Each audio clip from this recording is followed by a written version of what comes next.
Hello வணக்கம். இது உங்கள் சிவி ஒன்செல்லாம் எப்படி இருக்கீங்க? இப்போ பார்த்தீங்கன்னா அதிரடியாக பூர்ணிமா உள்ள வந்திருக்காங்க. பிக் பாஸ் சீசன் 7 வந்துட்டு பயங்கரமான ஒரு கண்டஸ்டன்ட் போகும்போது பெட்டியோடு போனால் பூர்ணிமா உள்ளே வந்திருக்காங்க. முதல் அவங்களை யாருக்கெல்லாம் ரொம்ப பிடிக்கும்ன்றத கமெண்ட்ஸில் சொல்லுங்கள். ஸோ இப்போ உள்ளே வந்திருக்காங்க. எதுக்காக வந்திருக்காங்கன்றது பயங்கர ஷாக்கிங்காக இருக்குது. ஏன்னா இது வரைக்கும் அப்டேட் எதுவுமே வரவே இல்லை. திடீர்னு பார்த்தா பூர்ணிமா உள்ளே இறக்கியிருக்காங்க. ஸோ அவங்க வந்தவொடனே பார்த்தீங்கன்னா நிறைய ஷாக்கிங்கான விஷயங்கள்லாம் ஒன்று ஒன்றா சொல்கிறாங்க. எனக்கு வந்துட்டு ஆக்சுவலாக இந்த பிக் பாஸ் வீடு, அதாவது இதுக்கு நான் ஃபேனே கிடையாது. நான் உண்மையாக சொல்லப்போனால் அரோரா சொன்ன மாதிரி எனக்கு மணி தேவை, அதுக்காக தான் நான் வந்தேன். சரிங்களா? ஆனால் இங்கே நான் நிறைய விஷயங்களை தெரிஞ்சுக்கிட்டேன்.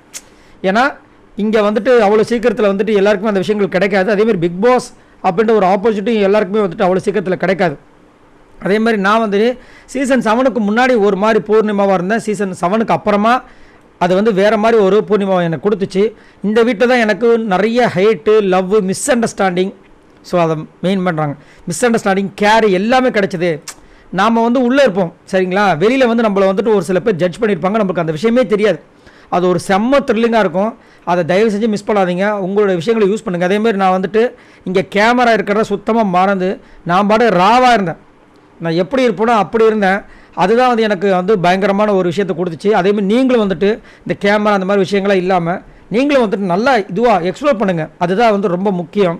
அதே மாதிரி இந்த வீட்டை விட்டு நான் வெளியே போகும்போது நான் ரொம்ப மிஸ் பண்ணேன். நீங்களும் கண்டிப்பாக இந்த பிக் பாஸ் வீட்டை விட்டு மிஸ் பண்ணும்போது போகும்போது ரொம்ப மிஸ் பண்ணுவீங்க.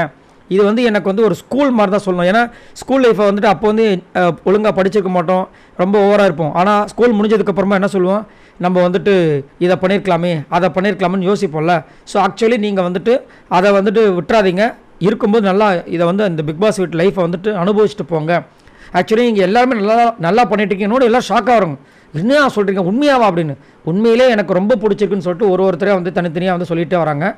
ஸோ இவங்களுக்கு எனர்ஜி கொடுக்கறதுக்காக பிக் பாஸ் அரேஞ்ச் பண்ணியிருப்பார் அப்படின்னு நினைக்கிறேன். உங்களோட கருத்துக்களை சொல்லுங்கள். பாய் நண்பர்களே.